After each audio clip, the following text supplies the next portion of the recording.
Monsoon flooding has killed dozens of people and forced thousands more to leave their homes in Malaysia, Indonesia, and Thailand. The Thai military has joined the rescue operation. Efforts to reach those stranded are being hampered by damage to roads and other critical transport links. Hatyai in the south of Thailand.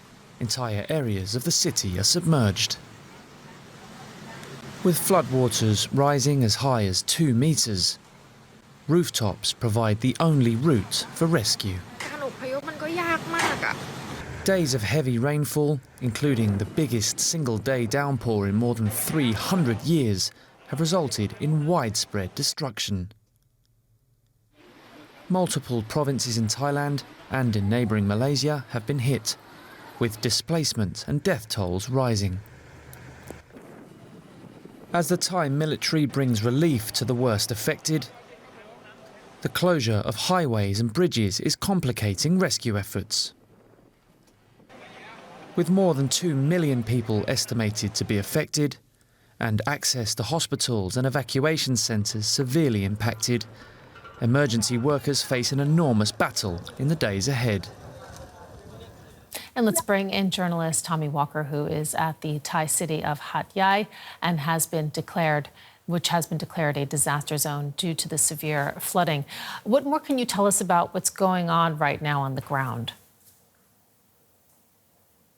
Yes, well, I've just flew into Hatyai International Airport and flying in, certainly as we got beneath the clouds, you could see those floods, which looks apocalyptic throughout the city, tree high and buildings submerged under these murky waters. The airport itself actually is operating as usual. It's actually 27 meters above water level.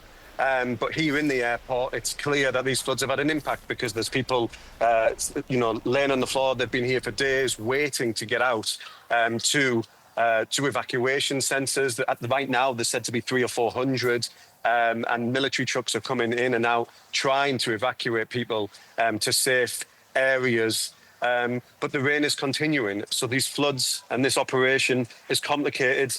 And now it's just up to the authorities and the military to really rescue and recover anyone who's stranded out in the city and the surrounding environs. How well are the authorities prepared for such flooding, Tommy? Well, Prime Minister Anutin Charnvirakul has said that, he's announced a state of emergency. So, we've seen, Navy frigates, we've seen all agencies under the authorities trying to sort of reduce the impact here, rescue people from their homes and provide aid. Monsoon, these floods have happened because of a combination of things. Monsoons is one of them. But Thailand and this part of the world, Southeast Asia, as we've seen in other countries, are prone to floods like this. So the Thai authorities, certainly, this isn't a new situation. It is the heaviest flooding in decades, but they will have all the resources focused on this recovery effort now and getting people out safely as much as possible. What do people in the flood-hit regions need the most right now? It depends how bad, their situation is. We've seen footage of people trapped in very narrow buildings and houses which have been flooded. So those people need immediate evacuation. There will be others that might be in more, let's say, safer areas still within the flooding zone. They might need the necessities like water and food and first aid equipment. It really depends on the severity of where the people are stranded. But right now, like I said, it's such a massive operation. The rain is still coming down.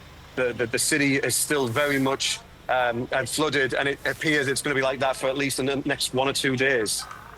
Do we have any idea when the situation might indeed improve? Are we talking about days here or maybe longer?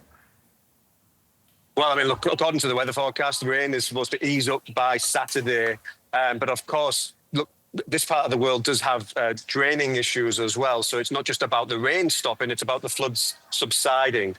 So right now, from what it looks like it could go on for the next couple of days, hopefully sooner. But as I mentioned, people are living here at the airport. They're afraid to go home. They can't go home because their homes are submerged and people are still being taken to evacuation centres. So, let's hope the rain lets up and the floods start to dry out. But next couple of days, we might see some improvement.